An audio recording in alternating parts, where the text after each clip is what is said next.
very early in the morning, the chief priests, the elders and the teachers of the law, with the whole Sanhedrin, reached a decision.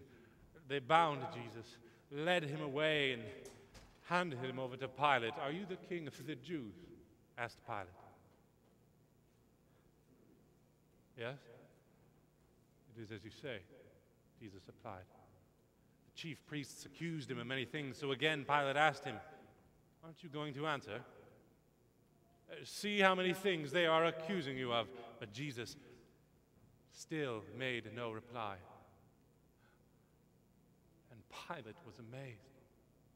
Now, it was the custom at the feast to release a prisoner whom the people requested. A man called Barabbas was imprisoned with the insurrectionists who had committed murder in the uprising. The crowd came up and asked Pilate to do for them what he usually did.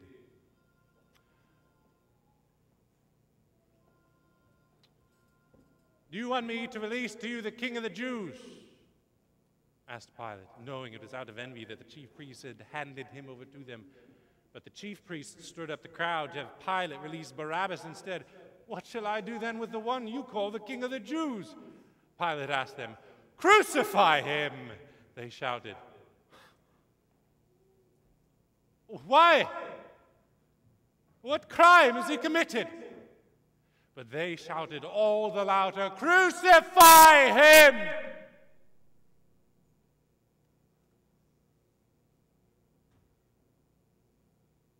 Wanting to satisfy the crowd,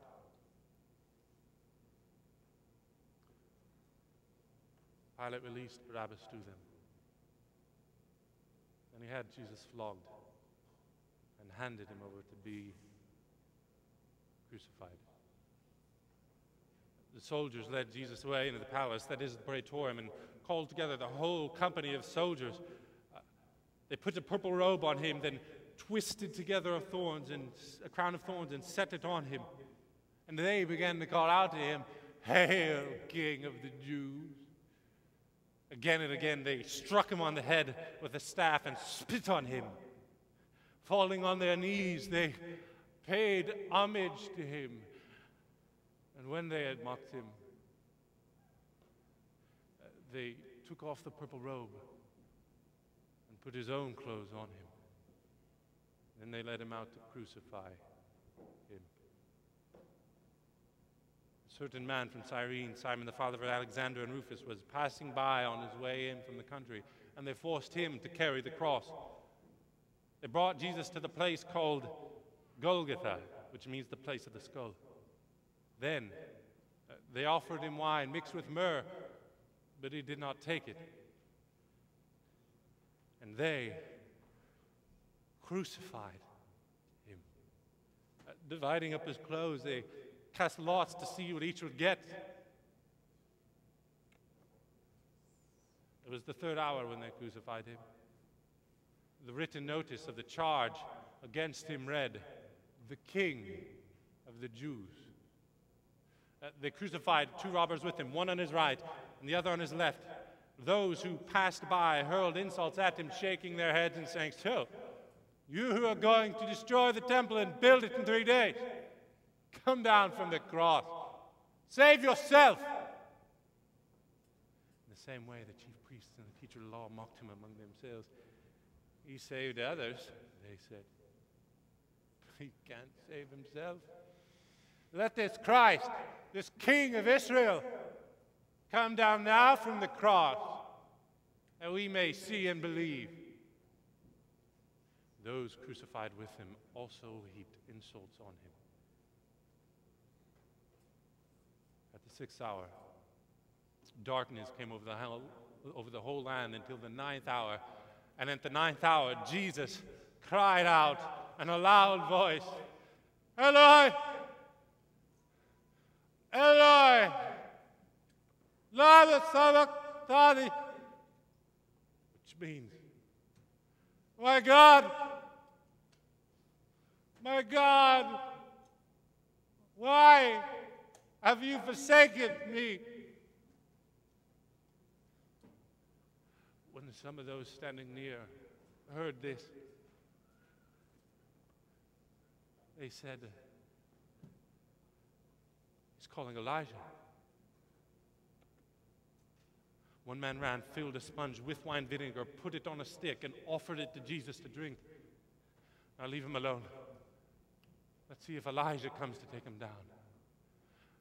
And with a loud cry, Jesus breathed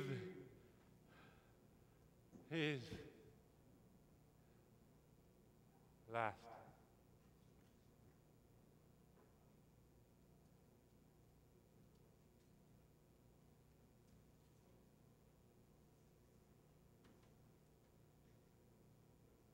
The curtain of the temple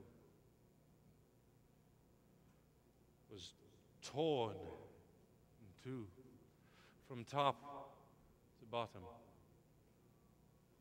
And when the centurion who stood there in front of Jesus heard his cry and saw how he died, he said,